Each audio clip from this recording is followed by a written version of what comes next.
Hi friends, అందరికీ welcome to పూర్వీస్ Telugu షాపీ. ఇది పెళ్లికూతురు మగ్గం బ్లౌజ్ అండి. లగ్నం టైం అనమాట. చాలా హెవీ వర్క్తో అయితే వచ్చింది. హ్యాండ్స్ ఫుల్ వర్క్ వచ్చి and back and front neck దగ్గర వర్క్ వస్తుంది. టాంజల్స్కి కూడా మనకి వర్క్ ఇచ్చాడనమాట. పెళ్లికూతురు పెళ్ళికొడుకు లెటర్స్తో అయితే వర్క్ వచ్చింది. చాలా బాగుందండి. నీట్ ఫినిషింగ్తో అయితే వచ్చింది.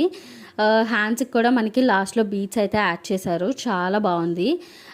ఎంతైనా వర్క్ ఎంత నీట్గా ఉన్నా మనకి స్టిచ్చింగ్ దగ్గర పర్ఫెక్ట్గా ఉంటే శారీ రిక్వెస్ట్ చాలా బాగుంటుంది కదండి. చాలా హ్యాపీగా అయితే ఫీల్ అయ్యారు క్లయింట్స్ వాళ్ళు. అన్ని మగ్గం బ్లౌజెస్ చాలా బాగున్నాయండి అని. అండ్ లాస్ట్లో తలంబ్రాలది కూడా మిషన్ ఎంబ్రాయిడరీ బ్లౌజ్ అండి. అది పిక్ యాడ్ చేసా చూడండి. మనకు దూరం నుంచి అదైతే మగ్గంలాగా అనిపిస్తుంది, కానీ అది మిషన్ ఎంబ్రాయిడరీ అనమాట. చాలా బాగున్నాయి. ఇలాంటి షాపింగ్ షిప్ సర్వీసెస్ మీకు కావాలి అంటే వెంటనే DMs. Bye, see in the next video. YouTube and Instagram follow అవటం మాత్రం మర్చిపోమాకండి. ఓకే.